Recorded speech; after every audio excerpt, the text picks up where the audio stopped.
Psalm 71. Bei dir habe ich mich verbergen. Verwehr mir das nie, solange ich noch lebe. Du bist wahrhaftig, man kann sich auf dich verlassen. So komm mir helfen, zeig du mir einen Weg. Ach los, und komm mich retten. Jetzt muss ich eine Zuflucht finden bei dir, eine Burg, wo ich mich drin verstecken kann. Jetzt lass mich nicht denen in die Finger geraten, die nicht nach dir fragen und einen nur erpressen und schänden.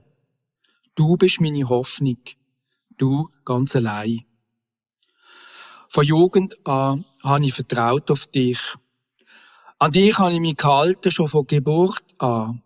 Du hast mir das Leben gegeben in der Mutter. Drum bist du mir auch mehr wert als alles. Für manche bin ich ein Zeichen gewesen, wie man bei dir geborgen sein kann.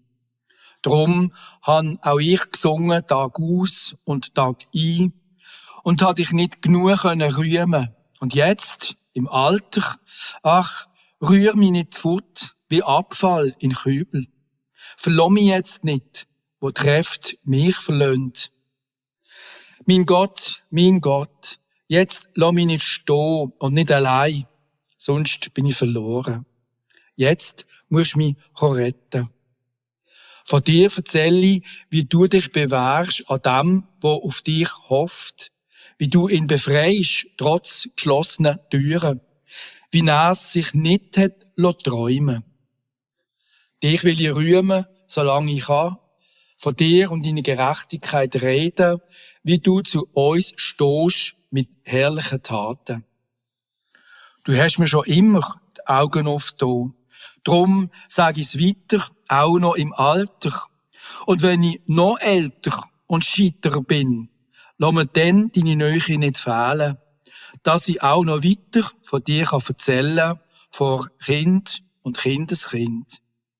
Wie sollen die sonst einst erfahren, dass du deine Treue auch heute noch bewährst und dass man dich nie vergleichen kann mit nichts und niemandem? Du hast uns viel Angst und Not erfahren. Und dann hast du uns wieder neues Leben gegeben, wenn wir uns dir wieder zugewendet haben. Immer, wenn wir uns geändert haben, immer, wenn uns du rausgeholt vom Verderben und hast uns wieder zu Ehre gebracht und tröstet, grad wie eine Mutter. Drum will auch ich dir singen und danken für deine Treue zu uns, mein Gott. Ich spiele auf meiner Harfe für dich, du heiliger Gott von den Menschen. Es singt und jubelt alles in mir, weil du mich erlöst hast aus allem und weil ich bei dir etwas gelte. Kein Tag will ich schweigen von dem, was du da hast, an mir und meinem Leben.